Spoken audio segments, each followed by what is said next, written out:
Chers amis téléspectateurs, à nouveau contre-temps dans vos foyers, avec vous, pour vous éclairer sur les événements de l'actualité, sur des problèmes de fond, d'ordre politique, d'ordre culturel, traitant de la musique et bien d'autres choses encore, avec des invités, des participants, qui sont mes invités de choix. Nadia Selkan. Bonjour Gérard. Ça va bien depuis Ça la va. semaine passée? Écoute, oui. De bonnes réactions sur l'émission qu'on a faite? On va dire oui. Oui, très bien. Christian Mouton. Bonjour Gérard. Ça va? Très bien. La famille est contente? Oui, ça va. Tu occupes sainement ta Oui, retraite? oui, je te confirme. Ce matin, le CSM, cet après-midi, Zitata, voilà. C'est bon. Et ce soir, je vais faire un peu de piano après avoir fait du sport. Voilà. Un petit Comme dit mon copain, nickel chrome. Un petit Ben en passant. On a un programme assez chargé. On va traiter du Covid. C'est de rigueur, il faut qu'on en parle, parce qu'il faut qu'on popularise les problèmes qui entourent cette grosse question de la pandémie, de Covid-19. On va parler un peu des élections, mais techniquement, l'élection de la CTM. On va aborder la grève des transports. Et puis, je vais vous laisser la place longuement aujourd'hui pour que vous traitiez de la musique, mon cher Christian. Culture, de manière générale. Ton dada qui est devenu le mien. Ta drogue saine et positive que tu m'as inculquée depuis une vingtaine d'années. Et puis Nadia, le cinéma aussi, qui elle aussi m'a initié au cinéma, aux termes techniques, etc. Alors, on va commencer tout de suite par la Covid. C'est la Covid. Le D, c'est disease. Alors, oui, le D, c'est disease, maladie. Donc, maladie, c'est féminin. D'abord, est-ce que vous pensez, vraiment l'emporte-pièce, pas de fiche, c'est vraiment un bavardage. En ce qui concerne la vaccination à la Martinique, est-ce que vous pensez que les lieux de vaccination, de ce que vous entendez, sont d'accès facile, qu'ils sont simples? Je sais qu'ils n'ont pas le même traitement de la question, ils n'ont pas les mêmes procédures, ils n'ont pas les mêmes exigences, mais dans l'ensemble, est-ce que vous pensez que la façon dont ça se passe favorise, permet une vaccination là, aussi intense qu'elle doit être pour enrayer éventuellement la marche de ce virus? Nadia? Alors, pour ce qui est de la vaccination, je prendrai juste mon propre exemple. Je souhaite me faire vacciner et je le confesse très sincèrement, je n'ai aucune idée de la façon dont ça va se parler. Et là-dessus, ça me renvoie à l'information. C'est bien beau dire je pourrais dire facilement, oui, ça manque d'information, mais peut-être que je ne me suis pas tenue au courant. Je sais bien qu'il y a le vaccinodrome, me semble-t-il, sauf que le vaccinodrome pour ce qui est des pompiers qui étaient situés au Lamentin, ils ont fermé, ils ne vaccinent plus. Voilà, ok. On ne sait pas pourquoi. Voilà. Et puis il y a le centre de vaccination, je sais pour avoir expliqué à bon nombre de personnes où il se situait, donc dans l'immeuble du port. Maintenant, comment ça se passe? Voilà, comment ça se passe, la prise de rendez-vous et tout ça, ce sont des informations objectivement que je n'ai pas parce que je n'ai pas cherché à les avoir. Là, je peux en parler, puisque c'est là que je me suis fait vacciner. Les gens sont excessivement accueillants, c'est très agréable. Naturellement, ça se passe sur rendez-vous, c'est très fluide. Petit problème, c'est pour parquer, mais enfin, on peut dans le coin descendre vers le port, d'autant plus qu'avec le confinement et autres, il n'y a pas d'activité économique. On a un accès très très facile Et puis en plus, souvent, ils vous rappellent avant la date, quand ils ont certainement pléthore, quand les gens ne se sont pas présentés, ils vous rappellent avant la date. Donc là, je peux témoigner que ça fonctionne très très très bien. Mais ça avait été les pompiers au Lamentin qui avaient jusque-là la palme de l'efficacité. Oui. Alors pourquoi ils ont arrêté? Il faudra qu'on va. Non, mais c'était prévu. C'était prévu sur une période donnée. Ah, très bien, très bien. Et à côté de ça, c'est vrai que pour ce qui est de la fluidité, peut-être que cette fluidité est facilitée par peut-être les réticences, peut-être le fait qu'il n'y a pas suffisamment de personnes qui se manifestent. Il y a aussi ce cas-là. Je sais que je dois me rapprocher de mon médecin traitant pour la vaccination, parce que bon. Pour complexifier un petit peu les choses, moi je voulais du AstraZeneca, mais finalement il n'est pas adapté, donc ça va être le Pfizer, et le Pfizer, lui, n'est pas administré par les médecins ni les pharmacies, encore que je ne sais pas si en Martinique les pharmacies vaccinent. Et le droit et puis, donc voilà, et c'est vrai que par rapport à ça, toutes les personnes que j'ai eues se sont fait vacciner plutôt au vaccinodrome dans des créneaux improbables comme un dimanche après-midi. Donc oui, jusqu'à présent c'était facile. Le côté où on aime bien, pas biaiser, mais aller prendre la troisième voie lorsqu'il n'y en a que deux, c'était beaucoup ça sur la vaccination, les retours que j'ai eus. Très bien. Christian, Eh bien, je n'ai pas eu de mal. Je suis allé, j'ai pris la première dose du vaccin, j'ai été au Lamentin. Je crois que mon épouse a fait ça par Internet et ça a été sans problème. Chez les pompiers. Alors, je confirme ce que tu dis, très bien accueilli. Et la deuxième, tu la prends quand? C'est le 9 mai. Très bien. Alors, je suis un peu surpris de savoir que le centre n'existe plus, mais enfin, voilà. Alors, je ne sais pas où est-ce que j'irai prendre la deuxième dose. Mais je suis un peu étonné parce qu'avec l'information qu'il y a, je sais que le maire de Saint-Pierre a pris des dispositions, entre autres, pour pouvoir faire... C'était aussi les pompiers, mais pareil, c'était pour désengorger le centre. Ce n'est pas que les transports qui sont concernés par la circulation. Et c'était donc aussi de façon ponctuelle à Saint-Pierre. Il y avait un centre de... En plus, je crois qu'il y a 25 000 vaccinations qui ont déjà été faites sous la première dose. On est dans ces chiffres-là, un peu moins que 25 000. Mais tous les jours, ça y est, ça monte en puissance. Il serait intéressant de savoir qu'est-ce qui a été pris pour pallier à cette carence du Lamentin, qui était quand même un centre qui était fréquenté. Mais qui venait en plus du centre de vaccination. Peut-être que les pompiers estiment que ce n'est pas leur vocation à être... Ceci étant dit, les États-Unis qui sont montés en puissance, ils ont mis l'armée sur le sujet. C'est la US Army qui, aux États-Unis, et la population, il y a un nombre colossal de vaccinations qui ont été faites. Mais les États-Unis, effectivement, c'est l'armée, mais c'est l'armée pour tout dès la réalisation du vaccin. En termes de logistique, c'est les champions en matière de logistique. Il y a quand même une bonne petite nouvelle, enfin, c'est que le nombre de positifs est en train de baisser de manière assez significative. Oui, on n'a pas les nouveaux chiffres. Croisons les doigts. Puisque je m'étais trompé en disant dans le cadre de cette émission. Le 600 oui, absolument. Et je m'étais trompé en disant que lors d'une émission précédente, en disant que l'ARS publiait un chiffrage hebdomadaire, une information hebdomadaire sur justement les différents taux. En réalité, c'est bimensuel, c'est tous les 15 jours. Ah bon, je suis sûr, parce que là, c'est du 26 avril au 2 mai, les dernières statistiques. Ben oui. Enfin, si je me rappelle les dates, ça fait une semaine. Hein. Tu les as eues mais j'ai lu ça, je ne sais plus où est-ce que j'ai lu, mais c'est du 26 avril au 2 mai, il y a eu 323. Je me mal couple, je n'affirme rien. Mais en tout cas, ça veut bien dire beaucoup d'informations et finalement, ce n'est pas les petites choses essentielles. On peut se perdre dans les informations. On peut pas.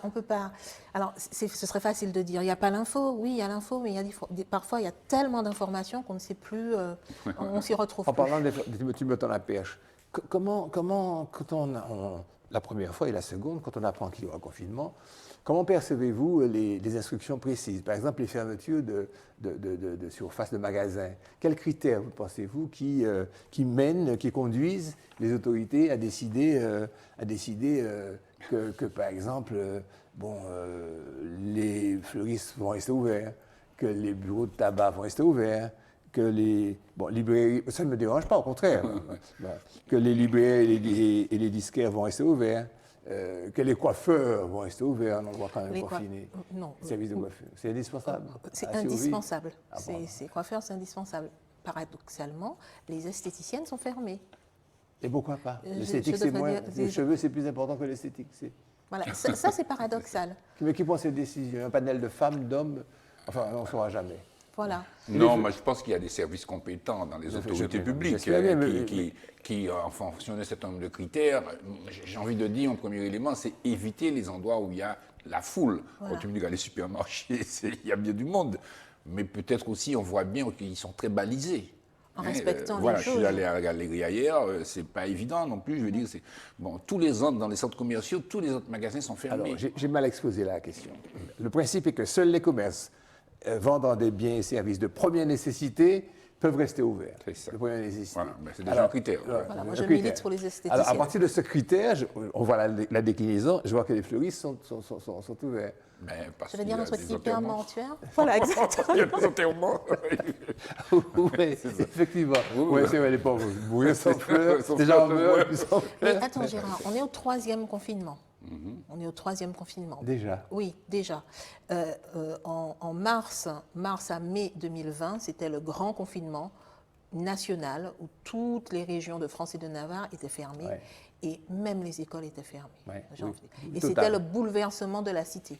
On n'avait jamais vu ça. Il n'y a que les grandes surfaces qui étaient ouvertes avec une jauge vraiment limite. Un balisage avec on était encore plus dans l'inconnu que maintenant, et l'idée étant bien que le virus ne circule pas. Et quand on dit que le virus ne circule pas, c'est que les individus ne circulent pas. Puisque le virus, ce n'est pas lui tout seul qui prend... Freiner la circulation des individus.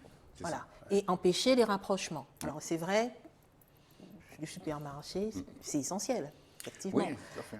Et donc, quand tu regardes bien, deuxième confinement, les écoles sont restées ouvertes parce que c'est quand même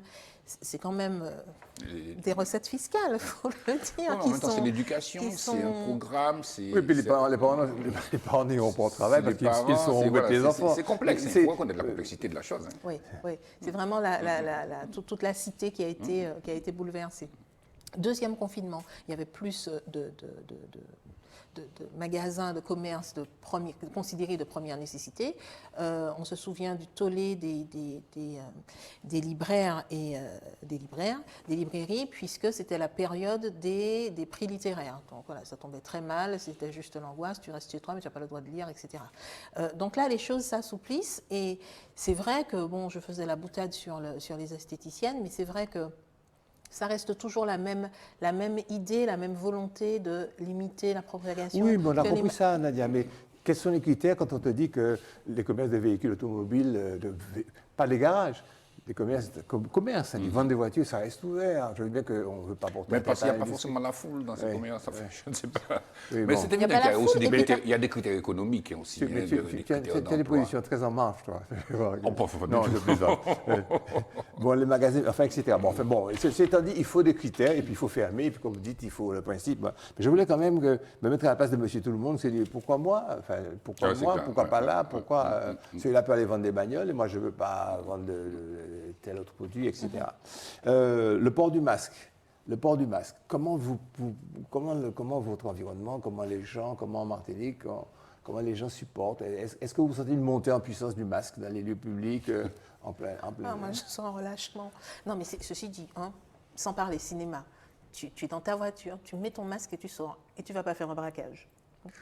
C'est quand même cocasse, mais je ne pense que c'est quand même pour les enfants, pour la violence que c'est d'être masqué, et puis de voir que des gens à demi, c'est pas grave. Mais avant d'arriver jusque-là, est-ce qu'on a une logique et une rigueur dans le port du masque? Est-ce que les gens qui sont vraiment en plein air et qui ont le masque, qui l'ont peut-être oublié, ils s'y sont tellement habitués, est-ce que c'est cohérent? Et puis d'autres personnes. Il y a une espèce de mimétisme ou de maladie qui est aujourd'hui. Alors, mettons-nous d'accord. Dès lors qu'il y a la foule, effectivement, tu vas au supermarché, tu mets un masque. Mais si tu marches tout seul dans la rue, moi, parfois je vais à la campagne, je vois des gens tout seuls avec un masque. Donc il faut réfléchir. Et je vois des gens en voiture, tout seuls avec un masque. Voilà, c'est ça. Donc le masque a pris le dessus sur la raison. Oui, absolument. Mais sans compter les masques mis n'importe comment aussi. Et des masques mis n'importe comment. Oui, le masque sur la bouche et puis le nez, alors que... Et rappelez-vous, il était disposé qu'un masque doit être utilisé un certain nombre d'heures. Oui. Mais on y masque en l'auto. Avant, il y a aucun mettre masque là. On a une espèce de folklore quoi, dans le truc quoi, qui c'est inévitable peut-être, mais en même temps, c'est...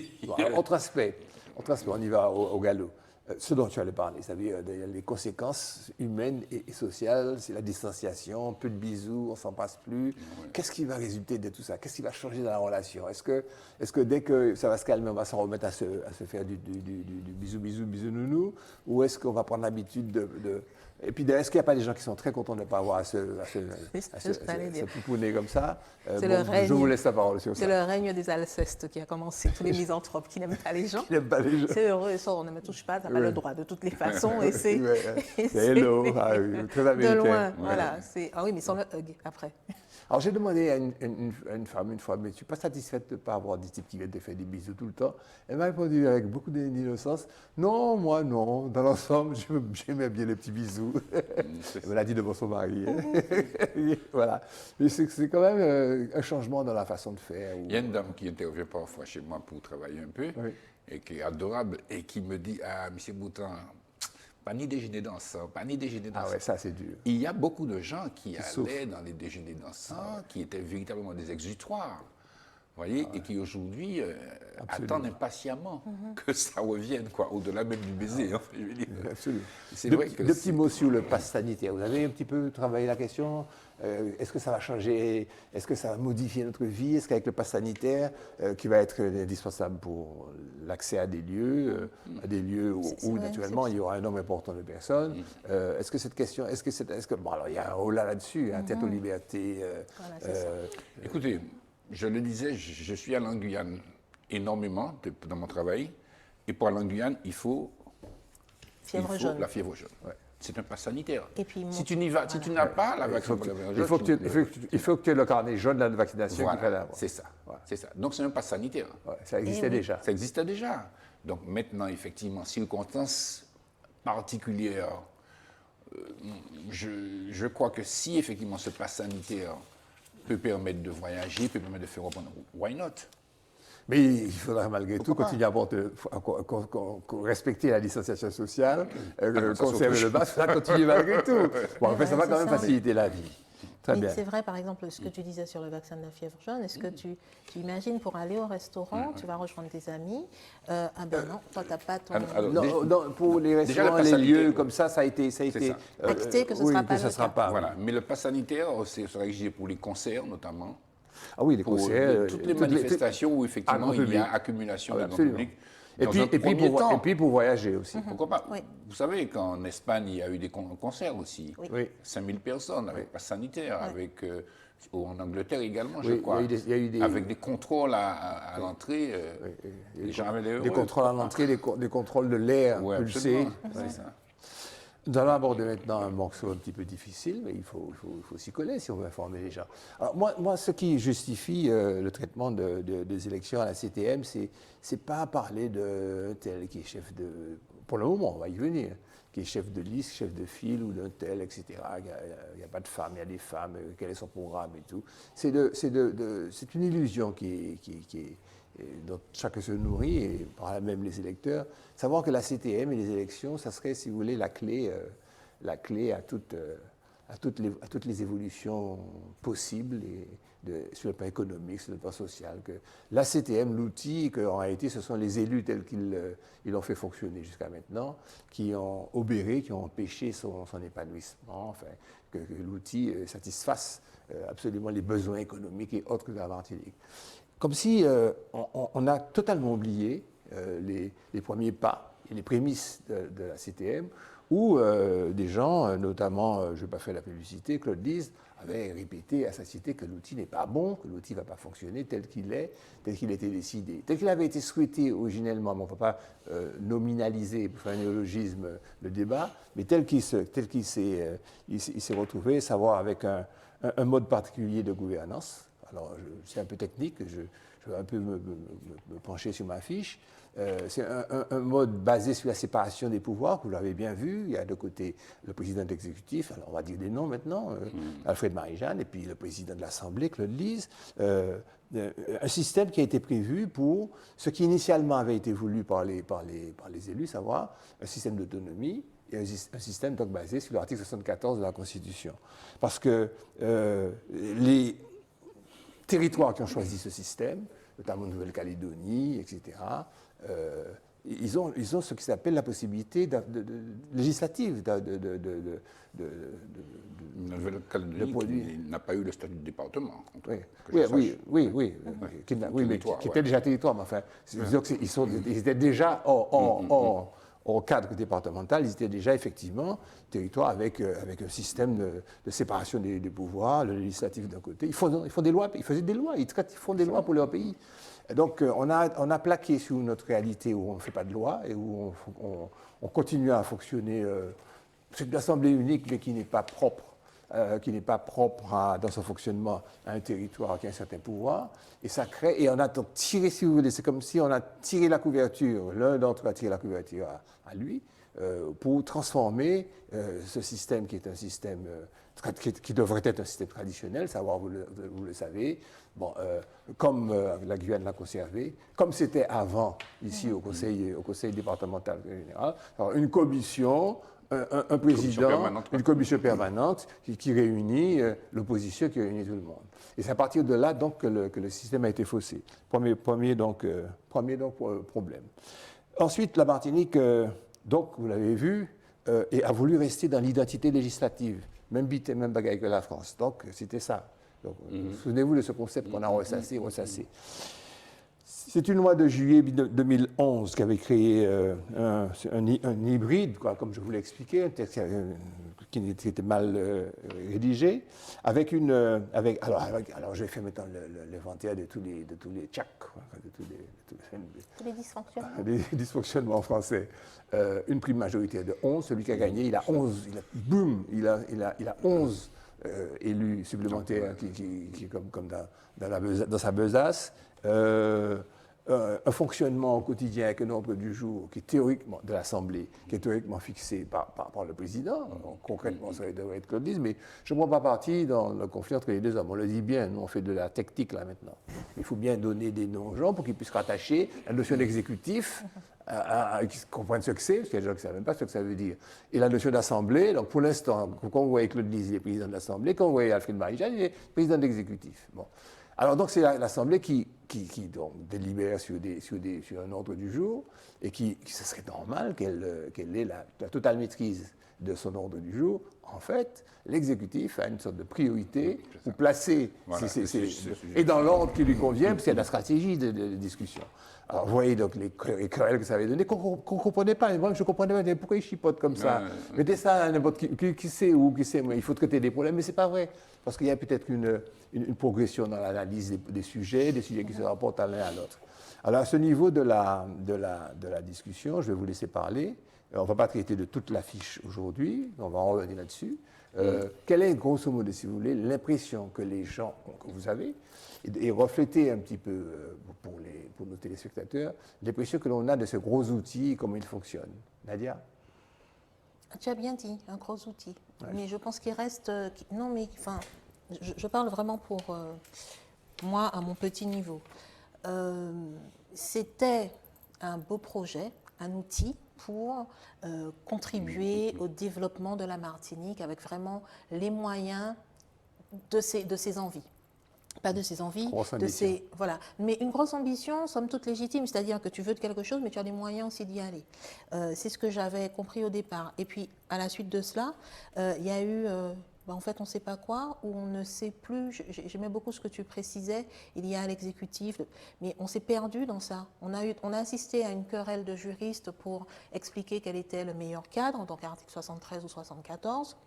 Finalement, je pense que le propos a été tellement brouillé que finalement, on ne sait pas trop ce qu'on a choisi, mais qu'importe. On ne sait pas trop parce qu'on a choisi quelque chose d'hybride, quelque chose de mix, de panaché. Parce que c'est toujours l'histoire de tu t'assures de... Tu connais, et tu connais aussi les limites de ce que tu as. Donc, tu ne pars pas complètement dans l'inconnu. Donc, ça faisait peut-être trop d'inconnu, que sais-je. Mais aujourd'hui, on a de nouvelles élections qui arrivent et finalement, on ne sait toujours pas comment fonctionne Et ce qui est le frappant, comme je le disais, c'est qu'on y va vaillamment et qu'aucun des candidats ne me dit « mais moi, quand je serai élu... » Claude Lise a fait une proposition, en tout cas. Oui. Il me semble qu'il a fait une proposition d'amendement. C'est pour ça, absolument. Voilà, c'est pour ça que je dis qu'il est le seul à prendre ça. Et personne ne considère ce qu'il dit comme si tu irais à la guerre avec un fusil qui n'est pas bien réglé, avec un viseur qui est limité. On va gagner. Christian, ta position. Mais écoute, effectivement, il faut être très prudent sur ces choses-là parce que il y a des connaissances qu'on n'a pas. Moi, la première chose, si vous voulez, quand j'entends dire, c'est celui qui était avant qui a déterminé le cadre, c'est-à-dire entre la... Le cadre institutionnel. Voilà. Alors, je suis un peu étonné. Pourquoi il n'y a pas eu un consensus, puisqu'on a demandé une nouvelle assemblée, on a demandé une fédération des deux collectivités. Je peux te répondre tout de suite. Ouais. Christian, je rafraîchis ta mémoire. Il y avait eu un congrès, c'est-à-dire les deux assemblées. Il y avait eu un souhait établi d'avoir un statut d'autonomie.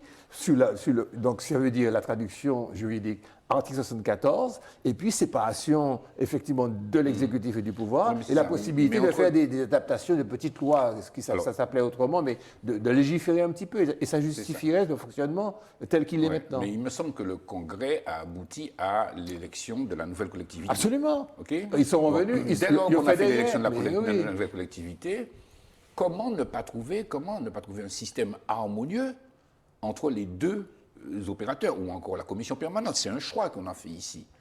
Voilà. Bon, ça c'est un premier pas, une première situation.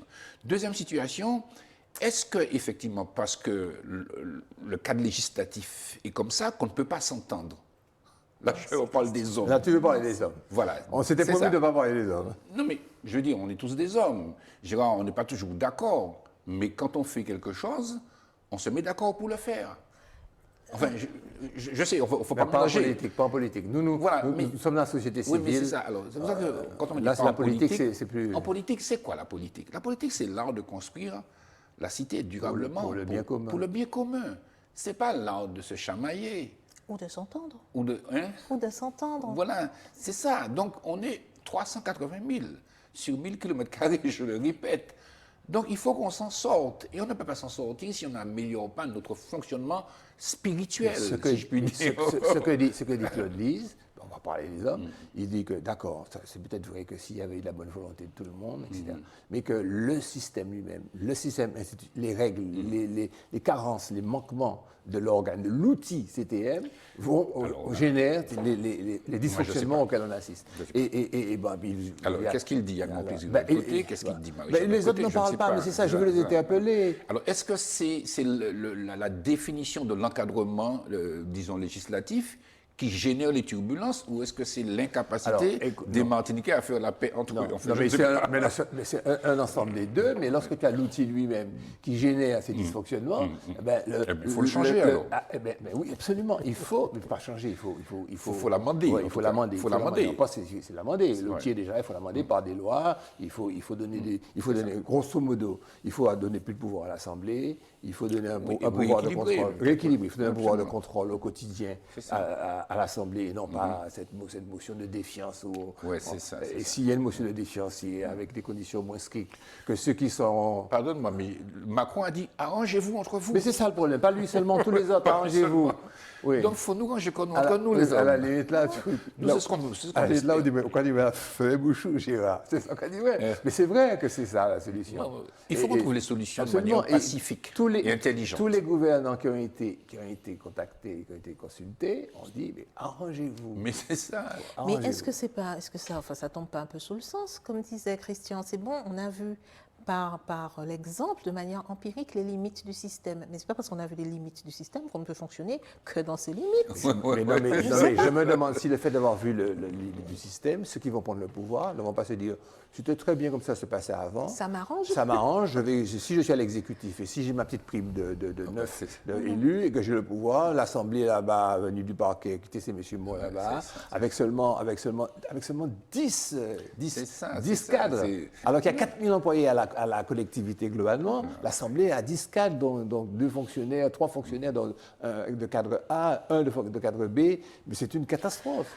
Enfin, écoutez, ça a été la première collectivité que nous avons eue, la première mandature.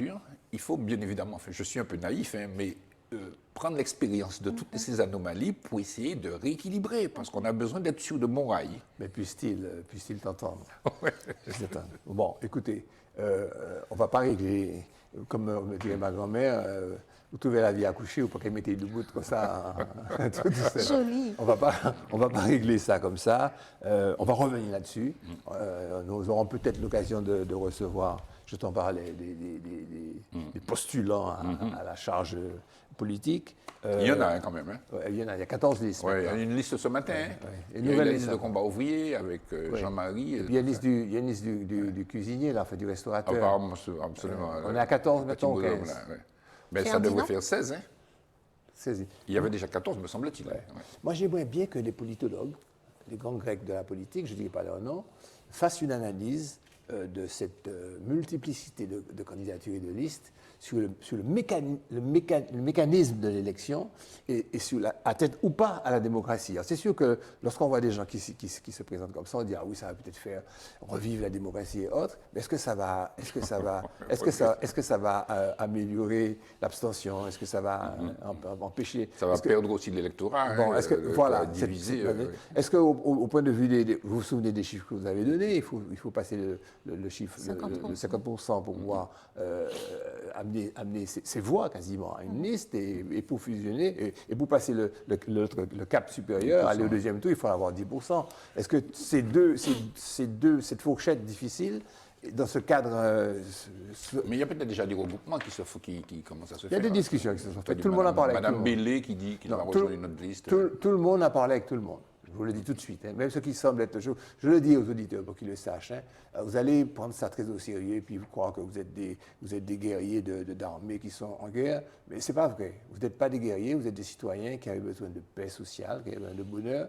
Et sachez que les généraux pour lesquels vous voudriez vous battre et puis tirer votre bec-mais, ça n'existe plus le bec-mais. Ils se sont concertés, ils ont parlé ensemble, ils ont vu que de toutes les façons, statistiquement, personne ne peut passer au premier tour.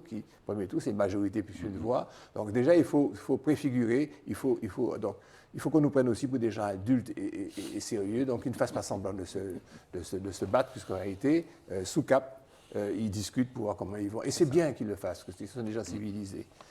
Je vais vous laisser maintenant longuement la parole pour que nous discutions de culture. Aujourd'hui, on va vraiment y aller. Et le cinéma, on va commencer par le cinéma. Oui, surtout. Alors on prend notre temps là. Ouais, quand est-ce que ça va ouvrir, Madiana? Ça, c'est la grande question. Il commence à prévoir les sorties pour le mois de juin. Peut-être qu'avant qu'on fasse ça, il y a peut-être un jingle pour faire un point virgule. Oui.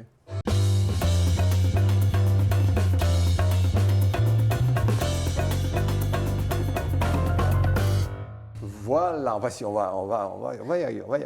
On va être des bons, de très bons. Vas-y, Nadia. Alors, quand vont ouvrir les cinémas? Je ne sais pas, mais ça, c'est la grosse interrogation. Oui, les cinémas vont réouvrir a priori en juin dans l'Hexagone. Pour ce qui est de la Martinique et de notre zone, on ne sait pas encore. Ça va être fonction du déconfinement tel qu'il se profile. Mais là, pour le coup, je vais parler de cinéma, certes, mais je vais aussi parler d'un auteur qui s'appelle Tom Clancy. Vous allez comprendre pourquoi je parle de lui, qui est l'inventeur d'un style en littérature. Alors, c'est pas de la grande littérature, et lui, il n'aura pas de prix. Il est décédé déjà. C'est le techno-thriller. Le techno-thriller, c'est quoi?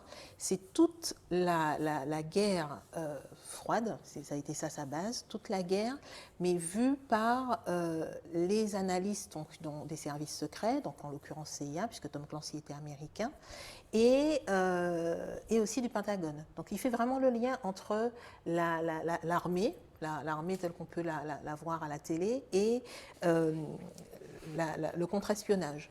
Et ce sont des romans qui sont vraiment passionnants, un peu ardus peut-être dans la partie technique, mais qui sont vraiment passionnants.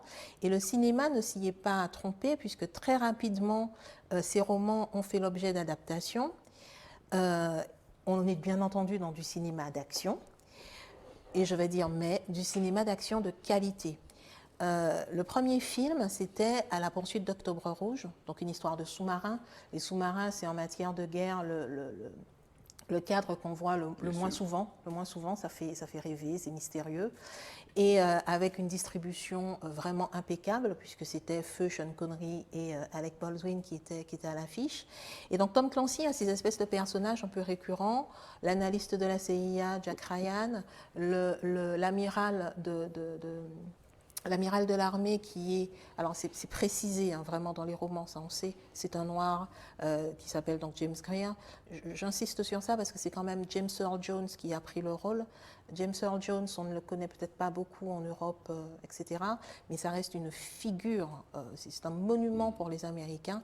C'est lui qui a prêté sa voix à Dark Vador. C'est ça. C'est-à-dire qu'il a refait tout le doublage, parce que c'est sa voix qu'on voulait. L'acteur qui a joué Dark Vador grand de ses 2 mètres, c'était pas suffisant. Il fallait la voix de James Earl Jones. Et donc c'est lui qui prend ce rôle-là. Donc ça, c'était pour le film À la poursuite d'Octobre Rouge. Et lorsqu'on regarde les différents films qui ont été faits par la suite, notamment La somme de toutes les peurs. Alors je vous balance des titres comme ça, c'est un peu pénible, je sais, mais c'est La somme de toutes les peurs, par exemple, c'est la première fois qu'on a vu à la télé les Américains qui montrent le champignon atomique sur leur territoire. Et ça, c'était dans le cadre d'un roman, donc de Tom Clancy, c'était le même titre, adapté à l'écran. Et puis aujourd'hui, ne voilà-t-il pas c'est le studio Prime Amazon qui avait prévu de sortir son long métrage pour le cinéma. Donc là, c'est du cinéma d'action sur grand écran, c'est vraiment formaté pour cela, qui adapte le personnage le plus mystérieux qui soit. Alors, c'est pas James Bond, c'est John Clark, qui raconte son histoire sans aucun remords. Et pourquoi je parle de ce film-là, c'est que le film, finalement, il sort sur plateforme. Prime Amazon l'a retenu autant qu'ils ont pu, parce que c'était le pari que faisaient et les studios et les plateformes de savoir, un film, on les retient, et puis ils vont sortir sur un grand écran, on le retient un an, c'était vraiment le hit de 2020 pour eux. Et donc le film n'est pas sorti en 2020, là ils ont décidé de le sortir en 2021, donc sur plateforme. Et le film met à l'affiche, alors un acteur dont on parlera beaucoup, dont on parle déjà, c'est Michael B. Jordan. Je ne sais pas si vous vous rappelez de lui, en 2013, il apparaissait tout timide au Festival de Cannes pour le premier film de Ryan Coogler. Et en fait, c'est une équipe qui marche bien. Ryan Coogler présentait son premier film, Fruitvale Station, qui racontait l'histoire d'un jeune noir qui a été abattu par la police, d'une balle dans le dos d'ailleurs. Ouais. Ça avait fait scandale. Et ce film, Fruitvale Station, avait obtenu deux prix publics et prix principal à Sundance, présenté ensuite au Festival de Cannes, où il remporte le prix de la catégorie Un certain regard, prix de l'avenir. Et donc Michael B. Jordan était présent. On ne le voyait même pas. On voyait surtout le producteur, qui est l'acteur dont j'oublie le nom. Et on avait vraiment l'impression de voir un passage de témoin. Enfin, plus qu'un passage de témoin, un soutien. Pas une ancienne génération, mais Octavia Spencer et puis cet acteur dont je ne me souviens pas, qui passe le témoin, qui encourage ces nouveaux. Mais Ryan Coogler, après ça, il a fait Creed, tout le monde en a entendu parler, et il a surtout fait après Black Panther. Oui. Voilà, toujours avec son acteur fétiche. Et lorsque Michael B. Jordan revient à Cannes en je ne sais plus quelle année pour présenter Fahrenheit 451, c'est aussi une histoire très actuelle, qui parle des libertés et notamment du rapport à la lecture. C'était l'émeute. Voilà. Et donc c'est lui qui est en tête d'affiche de ce fameux film de Tom Clancy, Sans aucun remords, et je peux vous dire que c'est l'émeute. Ouais, c'est bon. C'est l'émeute, oui. Ça reste un bon film solide. Pendant qu'on on est encore dans le cinéma, dis-nous un petit peu comment s'est fait le documentaire de Begin Jazz. Merci beaucoup. D'ailleurs, les conditions de financement. Je voudrais en parler. On peut en parler. Les conditions de financement, c'est avant tout... Tu sais pourquoi on va en parler? Parce qu'on va parler on va quand même dire deux mots. On n'a pas préparé de fiches sur ça, sur Tropique criminel. On va dire deux mots tout à l'heure. Ah oui, c'est ça. Alors, pour le financement du film qu'on a fait sur Begin Jazz, c'est le CNC et Martinique Première. CNC, c'est-à-dire Centre national du cinéma. Et Martinique Première, et puis il y a une société qui s'appelle Zico Productions. C'est eux qui ont fait ça. Voilà, c'est ça. Alors, à ce propos, je veux dire plusieurs choses. Déjà que ce film, il a été diffusé à Martinique Première, mais on n'a pas eu tout le concert. Ouais, et le concert sera diffusé dans son intégralité le 21, lors de la fête de la musique. Le 21 quoi? Le 21 juin, pardon. Voilà. Deuxième élément qui est très important, nous avons une newsletter également. Vous allez sur le site beginjazz.com, vous pouvez vous inscrire à la newsletter et vous pouvez voir l'ensemble du concert. L'ensemble c'est très important. Il n'y a que le concert avant, il y avait un autre document visuel aussi, non? Je pense que c'est le concert essentiellement qu'on a mis sur... Voilà, il y a, quand vous entrez sur la newsletter, vous mettez votre... Pas le documentaire, seulement le concert. Non, pas le documentaire. Le concert est dans son intégralité. Qui est la résultante, bien évidemment, de la résidence. Donc ça, c'est très important. J'invite les mélomanes à aller... sur le site beginjazz.com, enfin pas les mélomanes. Écoutez, évidemment, on n'est peut-être pas trop objectif, mais on a fait quelque chose de formidable. Ce matin, j'écoutais encore le son, les arrangements sont prodigieux. Je pense, en toute sincérité, que musicalement, il n'y a pas plus costaud que ça. C'est les arrangements qui ont été faits à partir des œuvres du répertoire. Comment va s'appeler ce groupe? Et l'album Begin Jazz Collective. Il va conserver ce nom. Absolument. Et l'album va sortir au mois de juin, au début du mois de juin. On aura des albums en vinyle, on aura des albums en CD. Alors, curieusement, ce matin, j'apprends de Claude Cabi, qui est producteur, que la cassette revient. C'est marrant. La cassette également. La cassette apparemment revient. On va les écouter sur quoi Voilà. Enfin, non, justement, je m'interroge. Mais en tout cas, on n'avait pas cru que le vinyle reviendrait. Même à la FNAC aujourd'hui, il y a du vinyle. Et vous allez chez les opérateurs qui vendent du matériel, on vend des platines. Voilà, c'est ça. Il y a les 20% de mélomanes du monde là, qui sont accrochés à leur pratique. Et bien évidemment à ce type de support. Ça revient pour le grain. Oui, la texture du son. Avais-tu vu ce film, ce documentaire? J'avoue que non. Il faudrait que tu le vois. C'est très bien. En plus, c'est un joli bijou. Je vous donne un petit scoop aussi. Marina Jallier, qui a réalisé le documentaire, que je salue véritablement, une jeune fille qui a 31 ans, de voir comment elle s'est imprégnée et qui n'a pas vécu ici, comment elle s'est imprégnée de tout cela. C'est une négropolitaine. Et elle est en train, avec Thomas, de travailler sur la réalisation d'un film pour les 30 ans de Mona. Ouais. D'accord. Et ça, de la disparition de Mona. De la disparition de Mona. En septembre, on va fêter effectivement les 30 ans de la disparition de Eugène Mona. Donc il y aura un documentaire de 52 minutes qui sera consacré également à Eugène Mona. Avec beaucoup de musique aussi. Oui, avec des interviews très intéressantes de pas mal de gens. Et vous avez déjà vu le financement de ce film? Mais le financement doit être assuré, je pense, par la collectivité, la mairie de Fort-de-France. Oui, c'est un montage. Et puis le CNC également. Le CNC aussi, parce que voilà, le producteur s'appelle Fabrice Pemba. Et c'est un Martiniquais qui a vécu au Canada. Et effectivement, il a un petit peu les itinéraires, n'est-ce pas, pour pouvoir trouver des financements. De toutes les façons, les producteurs de documentaires financés par le CNC doivent être agréés déjà au préalable. Ce n'est pas n'importe qui présente non, c'est pas n'importe qui. Il faut passer par un diffuseur. Mais c'est bien qu'on soit en mesure de mobiliser le CNC aujourd'hui pour financer. Qui c'est qui peut... C'est peut-être pas au programme, Christian, mais il faut qu'on parle de Tropique criminel. Parce que c'est à chaud. C'est le dossier qui vient à chaud. Est-ce qu'on peut en dire deux mots avec ce texte? Moi, je ne connais pas suffisamment. Ce matin, on en a parlé un peu au CESEM. Et bon, il y en a certains qui ont posé la question sur pourquoi Tropique criminel en Martinique. Bon, voilà. Bon, et puis il y a des questions qui se posent aussi. Alors, vous savez qu'il y a eu notamment sur les réseaux sociaux des artistes anonymes qui ont levé un certain nombre de problèmes. C'est ça qui a levé. Et dans ce texte, les artistes qui disent nous conservons l'anonymat par crainte de représailles, ça fait froid dans le dos, où ils expliquent que d'abord l'image de la Martinique n'est pas préservée, n'est pas valorisée par le thème, la thématique de ce film, de cette série. C'est une série télévisuelle, c'est pas un film. Financé par la collectivité, pour que l'on comprenne. Donc ils interrogent la collectivité pour lui dire, mais comment avez-vous pu, ainsi, sans vous préoccuper de savoir le contenu de ce film, deuxièmement, le rapport à Lille, enfin à la Martinique, de ce financement en point de vue de l'emploi de nos techniciens, de nos cadres, comment avez-vous fait ça sans réfléchir? Et vous avez même renouvelé. Comment n'avez-vous pas perçu qu'à la première saison, parce qu'apparemment on serait à la troisième, la deuxième a été financée, nous avons pris patience, mais des équipes sont arrivées déjà toutes constituées. Comment avez-vous pu accepter que des villas qui avaient été louées pour les besoins du film aient été conservées 3, 4, 5 mois après que les films étaient, que les séquences aient été enregistrées? Comment avez-vous pu accepter? Et nous demandons un audit. C'est ça. Alors, voilà, ce sont les deux thématiques qu'on a posées. Alors, audit ou évaluation des politiques publiques. Vous savez, ça c'est des concepts aussi. C'est le rôle du CESEM. Ça c'est voilà. Donc. Et précise ça que c'est que le CESEM. Alors le CESEM, rappelons qu'il y avait deux conseils consultatifs. Auparavant, il y avait le CESER, le Conseil économique et social. Et il y avait le Conseil de la culture, de l'éducation et de l'environnement. C'est pareil, qui fonctionnait. Alors, rappelons également, c'est à la demande d'Aimé Césaire qu'il y a eu le Conseil de l'éducation. Parce que Aimé Césaire avait expliqué que l'identité était au centre de les problématiques et qu'il fallait, à côté du Conseil économique et social, qu'il fallait d'un Conseil de la culture. Donc ce Conseil de la culture a existé, absolument. Mais c'est vrai que dans l'orientation de créer une seule collectivité, on a reposé le problème. Est-ce qu'il faut deux conseils?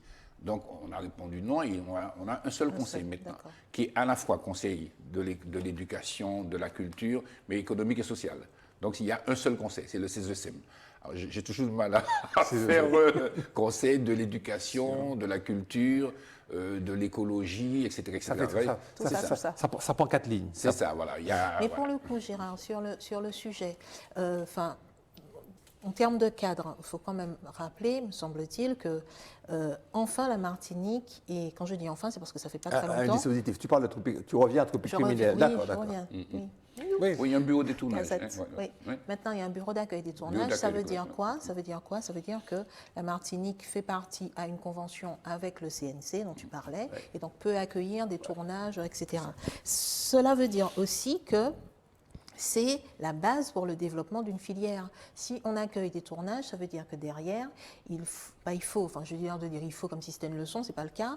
Ça suppose qu'il y a tout un développement avec donc, des techniciens, du matériel, etc., de façon à faire venir un maximum, d'attirer finalement les tournages en Martinique. Ce qui est plus que positif. Aller sur le village international du film pendant le Festival de Cannes et de voir sur la carte qu'il manque juste la Martinique, c'est quand même un crève-cœur. Donc là, ça y est, il y a la Martinique. Donc ça, c'est un premier pas et un premier pas positif. Donc ça, c'est à l'actif de la gouvernance.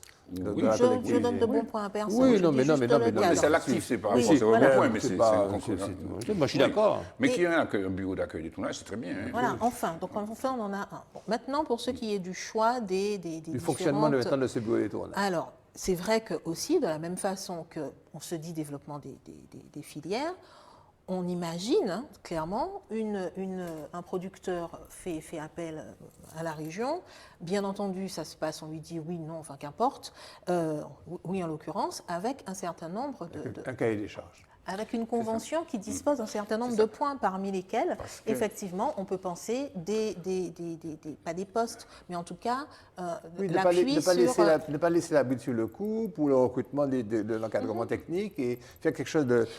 Mais c'est ce que demandent les artistes. Moi, je veux souligner un petit point qui est assez sensible et je veux être très pondéré. Mais parfois, il n'y a pas un mois et demi, il y a des gens, je ne sais plus de quelle chaîne sont venus ici, ils ont tourné des images. Après, les Martiniquais ont râlé sur Facebook, ils ont dit « Ah ouais, qu'est-ce que des doudouistes, ils ont venu tourner rien qui est blanc. » Donc, au-delà de ça, je prends ça comme une symbolique pour dire est-ce qu'on n'a pas une autorité, et là je parle aussi au président de Martinique Patrimoine, voilà, de veiller à ce que ceux qui viennent tourner ici ne nous entraînent pas dans la boue, quoi. Enfin, c'est compliqué ce que je dis, hein. Ouais, c'est très mais si vous voulez... Là-dessus, c'est un débat philosophique, un débat de fond. Juste terminer, ça s'est passé en 2009, hein, quand Canal Plus est venu, ils ont tourné les ici. Les grands maîtres. Et puis ils ont payé des achats, et puis le lendemain, le Martinique pété. Vous comprenez? Je vois ce que tu veux dire. Ça veut dire que quelqu'un vient de l'étranger, enfin, pardonnez-moi, l'étranger, on se comprend, hein? Oui, de l'extérieur. De l'extérieur, il vient, il tourne un film te concernant. Tu n'es maître de rien. Et il dit n'importe quoi sur toi. Voilà, il dit n'importe quoi. Et puis il diffuse ça. Il donne qu'un aspect de la vérité. Mais c'est aussi valable pour les magazines, par exemple, Zone Interdite, qui... Oui, voilà. Alors, tu ne vas pas en Jamaïque tourner puis partir. Hein. Enfin, façon de parler, bon, on a déjà discuté de ça. Et ma réponse est la suivante. Je suis tout à fait d'accord avec toi. Cette façon de nous considérer comme... alors on n'est plus chlordéconné que tous les autres pays du monde, que tous les pays latino-américains. On a eu Zika, chikungunya, attention, faire attention, qu'on a des pesticides à gogo, que là maintenant ces jours-ci sont sur l'eau en Guadeloupe, que bon, l'eau c'est un truc... C'est vrai que c'est un problème. Si vous voulez, l'apocalypse de le Martinique bashing. Mais ça ne veut pas dire pour cela qu'il y a des groupes de pression qui se font en Europe, là-bas, pour améliorer notre sort, améliorer notre vie. C'est-à-dire que lorsque nous demandons que les budgets soient améliorés, soient amplifiés, que pour l'hôpital et tout, bon, ben, c'est un coup de chance là que cette fois-ci, il y a eu cette pandémie et qu'on ait notablement augmenté le portefeuille, l'enveloppe pour les hôpitaux. Mais ce que moi, parallèlement à ça, ce que je mets, moi, c'est la capacité terrible d'autodénigrement que nous avons nous-mêmes de notre pays. Oui, mais ça n'empêche pas quand même ce que je te dis. Mais ce que tu dis est absolument vrai. Mais j'accepte totalement ce que tu dis. Mais écoute-moi aussi. Ici, on est les premiers à dire que c'est nous pas bons. Pauvre Martinique, Polita pas bon, combat nègre contre nègre. Il n'y a pas d'empathie. Il n'y a pas d'empathie. Il n'y a pas de... Est-ce que tu as entendu parler des problèmes de pollution qui existent à Sainte-Lucie? Bon, peut-être que là, peut-être qu'il y a une omerta, il y a un silence peut-être trop. Sainte-Lucie a une cohérence. Oui, cohérence, c'est pour les touristes. Est-ce qu'ils sont lapidés dire, est-ce qu'ils s'autolapident, est-ce qu'ils se non, mais c'est un pays, c'est indépendant. Voilà. Mais ici, on est dans une espèce de truc. On est d'accord. Voilà. Non, mais Gérard, c'est très important ce que tu dis, parce que c'est pour ça aussi que, bon, c'est vrai qu'on demande beaucoup à la collectivité, mais on demande aussi ça. On demande une paix sociale, on demande une paisibilité, on demande une efficacité, on demande une pondération. Oui, et puis on va demander l'impossible. On va demander l'impossible. On demande que l'on s'aime soi-même aussi un petit peu. Oui, sur cette partie-là, d'accord, mais sur le reste, je ne suis pas super d'accord avec vous. C'est bien. Voilà. Ça fait une émission. Oui, je ne suis pas d'accord sur quoi. Je ne suis pas d'accord sur le fait. Pour moi, on n'a pas, entre guillemets, à contrôler ce que la perception que les autres... Ben non, on est responsable. Ça, c'est une décision politique. Hein, ça. Oui, voilà, mais non, parce que pour moi, ça, c'est de la censure. Il faut accepter le fait que... Il faut accepter le fait que quelqu'un de... Arrêtez. Non. Alors, et ensuite, ça va être ou doudouiste non, pas d'accord. Enfin bon, ça c'est un débat. Non, il faut trouver un juste milieu. Non, attendez, je te réponds, Nadia. Celui qui vient ici pour écrire un article, celui qui vient ici pour tourner un film, celui qui vient ici pour montrer un pays, et qui voit un pays où les gens eux-mêmes s'entre-déchirent entre eux, se dénoncent, etc., c'est... Il a quartier libre. Bon, je vous donne un exemple très précis. Je vais toucher quelque chose d'un peu confidentiel. L'affaire de Ceste de Pulvar. Cette pauvre Karine Mousseau essaie désespérément de faire connaître, de faire savoir ce qui se passe. Elle a eu des réticences au niveau local, de toutes parts, de sa propre famille. Je suis désolé, Karine, de dire ça, mais tu as joué la transparence, je la joue aussi pour toi. Dans sa propre famille, pour qu'on puisse se porter à la connaissance du public, ce scandale qui avait été l'inceste perpétué pendant des générations par cet homme sur des petites filles qui grandissaient. Elle a eu des difficultés au niveau d'une certaine presse aussi pour faire sortir... ce sont les réseaux sociaux qui ont naturellement explosé la situation. Un journaliste est venu du Monde, ou une journaliste, j'ai lu l'article du Monde, mais elle connaît peut-être la couleur, la peinture de salle de bain de toutes les maisons de la famille Audrey, Pulvar, Hospice-Pied, etc. C'est-à-dire qu'à partir du moment où le regard vient de l'extérieur, et pour traiter d'une chose qui était dégueulasse et horrible, moi je crois qu'en Corse, tu rentrerais pas comme ça pour parler de Simoni ou de Triboni qui ont été incestueux. Tu dirais ça à l'extérieur, on n'entre pas chez moi, mais c'était une intimité de un article mais extraordinairement bien fait, parce qu'on lui a ouvert les portes et tout. Alors, trop c'est trop dans un sens, il faut savoir garder la mesure, il faut savoir garder la mesure et montrer aux journalistes qu'on a l'estime de soi, montrer aux journalistes qu'on se protège. Il y a les sargasses, certes, mais on ne va pas rendre Marie-Jeanne responsable des sargasses, ensuite le Chimi responsable des sargasses, ensuite mon plaisir responsable des sargasses. Il y a des sargasses, il y a des choses à faire. Il y a des groupes de la société civile qui les ramassent, qui se débrouillent pour... Enfin, il y a quand même une vie et une protection de soi-même par la société. Oui. Pour moi, c'est ça qui est important. Voilà. C'est ça qui est important. C'est ça, parce que le débat est là ouvert, tu vois tout le monde qui est en train de... Donc il faut... Ça ne veut pas de censurer. Oui, ça ne veut pas de censurer, comme tu dis. Et puis s'auto-flageller, oui, forcément, l'autre se sent autorisé à faire la même chose. Tu t'auto-flagelles, il te lapide. Voilà ce que je voulais dire. Christian, on en parle un petit peu d'économie de la musique. Il nous reste un bon petit bout de temps. Moi, je voulais citer deux petites choses. Alors, il y a la collectivité a lancé, j'ai lu ça dans la presse, l'EMEA, l'École martiniquaise d'enseignement artistique. Alors, il semble qu'il y avait déjà une première convention qui avait été signée en 2018 pour la musique. Oui. Et il y a une convention qui vient d'être signée pour la danse. Et puis, il y aura une convention pour le théâtre. Absolument. Ça piétine un petit peu pour la danse. Mais absolument. Je veux rapidement aussi vous dire qu'il n'y a pas très longtemps, j'ai eu une conférence avec Bitova Roba et des Haïtiens sur la mise en place des droits d'auteur en Haïti.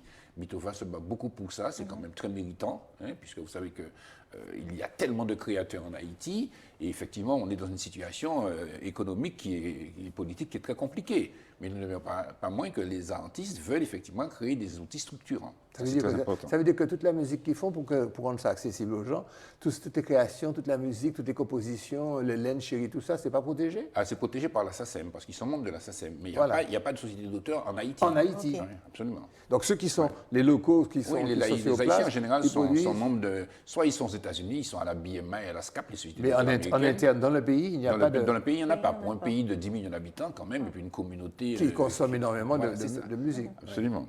Et puis, vous dis aussi, enfin, toujours au CESEM, qu'on travaille sur SOS Artistes, puisqu'on a fait On a fait un travail sur cela, ce qui va nous permettre de faire une étude avec les organismes comme l'AFDAS, tout ça, la GEFMA, sur effectivement l'économie du milieu artistique. Et puis nous allons aussi réaliser un annuaire des artistes martiniquais.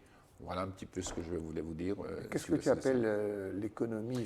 Alors, si vous voulez, dès lors qu'il y a eu effectivement le Covid et qu'on a pris conscience qu'il y a très peu d'artistes qui ont un statut très précis et tout, vous savez, dans le monde, notamment musical, c'est bon, tiens, tu l'auras. Je dis, moi, payer un batable, patati patata.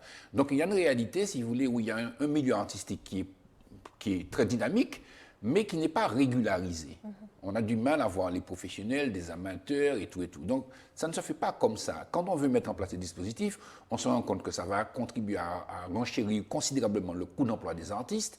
Tu donnes à un artiste 100 euros, tu as 150 euros de charge, j'exagère un peu. Oui. Voilà. Donc, il faut voir, il faut analyser comment est-il possible de favoriser une intégration professionnelle plus maîtrisée, de faire en sorte qu'il y ait une couverture économique et sociale pour les artistes, faire aussi le distinguo entre les professionnels et les non-professionnels, les rémunérés et les non-rémunérés. Vous voyez, c'est un peu tout ça.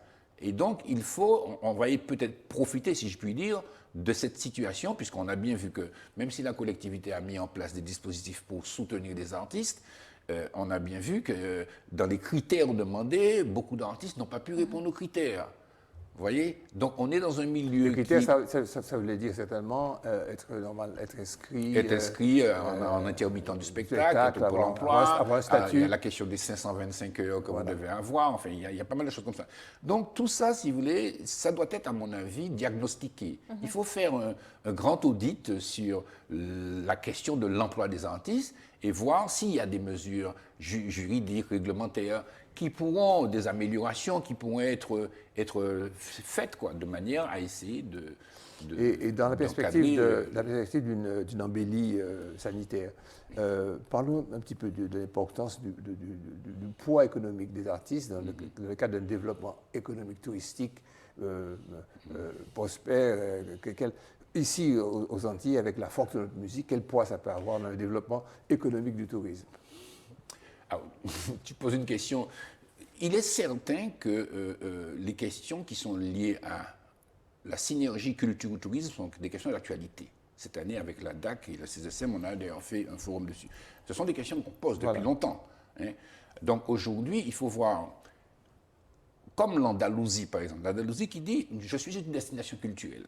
Alors, si demain, on veut être une destination culturelle, ça veut dire que dans nos argumentaires, on va vendre également le carnaval, on va vendre chanter Noël en Martinique, on va vendre la gastronomie martiniquaise. Ça veut dire qu'il faut effectivement affiner les produits comme qu'on le veut. Non, les Romiers l'ont fait aussi sur le plan de l'industrie spiritueux. Donc, c'est vrai qu'il y a tout un champ d'évaluation, faire en sorte que, comme à Sainte-Lucie, on est dans les hôtels des scènes véritables, des politiques d'équipement, faire en sorte qu'il y ait une distribution, si vous voulez, des artistes. Comme à La Réunion, vous savez qu'à La Réunion, il y a le pôle régional des musiques actuelles et il y a ce pôle a 3 fonctions principales, une fonction de documentation, une fonction de mise en relation, c'est-à-dire qu'il y a une vingtaine de salles à La Réunion. Donc il y a Je t'interromps pour revenir ici. Comment les tentatives, le corps musical et tout ça, pourquoi ça n'a pas prospéré, pourquoi ça n'a pas marché? Tu m'as posé une question. Mais ça part d'une bonne intention. Mais je crois qu'on n'a peut-être pas approfondi suffisamment les choses. Donc il faut remettre les cartes sur table. Et c'est un peu ce qu'on va essayer de faire avec le CSSM. Dans le cadre du CSSM, absolument. Est-ce qu'il ne faudrait pas les états généraux de la musique, c'est un peu ça. Alors, dans un premier temps, nous aurons un certain nombre de consultations avec des opérateurs, le Pôle emploi spectacle, les entrepreneurs, les offices de tourisme, voilà, un peu tout ça, la sécurité sociale, de façon à discuter avec eux pour pouvoir essayer. Alors, on va peut-être probablement faire une enquête également. L'objectif, bien évidemment, c'est de faire une étude suffisamment pointue qui nous permettra de prendre des décisions. Non, c'est juste pour rebondir sur ce que disait Christian, qui est aussi valable, pas que pour la musique, mais par exemple les arts plastiques, très bien. Les espaces d'exposition, la vraie couleur culturelle, les courants culturels qu'un plasticien de Martinique, c'est une vraie valeur ajoutée, c'est un vrai regard. Et finalement, quand on cherche au niveau national les plasticiens, tu as parlé de l'annuaire des artistes, mais on en rêve, ne serait-ce que de connaître cela, et une fois qu'on les connaît, on peut les exporter, par exemple, et dire que la Martinique... On peut les recruter. Voilà, leurs conditions d'embauche, leurs tarifs, leurs prix. Surtout que les arts plastiques, c'est l'un des premiers secteurs économiques en Europe, dans le monde artistique. Donc, il faut des galeries à Fort-de-France, il faut que ceux qui nous visitent voient, il faut de l'art plastique dans les hôtels, il faut des expositions, il faut des stratégies de valorisation. Et paradoxalement, c'est que malgré ces carences, on peut noter que, je parle là pour l'art plastique, le dynamisme, l'inventivité, comment tous les espaces deviennent des espaces fondamentalement d'exposition, avec des artistes qui sont vraiment pluridisciplinaires, qui allient, qui font des alliages absolument magnifiques. Et ça, c'est dommage, parce que pour le coup, ça se perd. C'est ça. La production littéraire aussi est concernée, puisqu'on a vu aussi comment cette production a aussi augmenté. Avant, on cherchait des maisons d'édition. Je veux rendre hommage à Desormeaux. Tu te rappelles les éditions Desormeaux, qui a été un pionnier. Absolument. On aura l'occasion d'en reparler. J'ai volontairement chuinté, autrement dit, omis, pour parler français, le sujet sur les transports, parce qu'on va le creuser, notamment sur la gratuité possible des transports et ne pas être ainsi soumis à des sociétés, à des conditions d'emploi de sous-traitants et de co-traitants. On va approfondir ce sujet, que la technique soit Faut-il la gratuité des transports, en fait? Je pose la question. Oui. Est-ce que ça va régler les problèmes? Est-ce qu'il y aura des grèves? Est-ce que les gens vont se sentir plus concernés? Est-ce que les gens vont déposer leur voiture? Tout ça, on va traiter ça, si vous voulez. Et puis les conflits, parce qu'il y a quand même pas mal de conflits. Aujourd'hui, il y a 60 autobus qui sont bloqués. Pas les 10 ça. Oui, le tiers des lignes sont bloquées. Donc, si vous voulez, on va réfléchir intensément à tout ça pendant la semaine. Faites des révisions, relisez vos fiches, lisez un petit peu comment ça passe à gratuité les transports ailleurs. Est-ce qu'on n'a pas le coefficient, le taux le plus élevé? L'émission est finie. Boum. Voilà. Madame, mademoiselle, monsieur, merci d'être resté avec nous jusqu'à la fin. Nous nous donnons rendez-vous à la prochaine émission qui, j'espère, sera encore plus intéressante que celle-là. Au revoir.